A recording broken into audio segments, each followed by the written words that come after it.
ഉണ്ടാക്കിയിരിക്കുന്നത് ചക്കക്കുരു മെഴുക്ക് വരട്ടിയാണ്. അതിന് ആവശ്യമുള്ളത് ചക്കക്കുരു, അതിൻ്റെ വെള്ള തോല് മാത്രം കളഞ്ഞാൽ മതി, ബ്രൗൺ തോല് കളയണ്ട. അത് എന്നിട്ട് ഒരു ചക്കക്കുരു 2-3 പീസാക്കി നമുക്ക് കട്ട് ചെയ്യാം.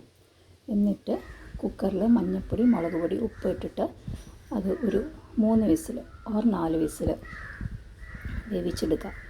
എന്നിട്ട് അതിലത്തെ വെള്ളം ഊറ്റി കളയുക. ആ നേരം കൊണ്ട് കടുക്, കറിവേപ്പില, ഞാൻ സവോളയാണ് എടുത്തത്, സവോള പൊടിയായിട്ട് അരിഞ്ഞത് ഇട്ട് വഴറ്റിയിട്ട് അതിലേക്കും കുറച്ച് മഞ്ഞൾപ്പൊടി, ഒരു തരി ഉപ്പ്, മുളക് പൊടി ചേർത്ത് നന്നായി വഴറ്റുക. എന്നിട്ട് ഇത് അതിലിട്ട് മിക്സ് ചെയ്ത് നന്നായി ഒന്ന് ഡ്രൈ ആവുന്നത് വരെ അത് വഴറ്റിക്കൊണ്ടിരിക്കണം. അപ്പോൾ നല്ല ചക്കക്കുരു മെഴുക്ക് വരട്ടി റെഡി.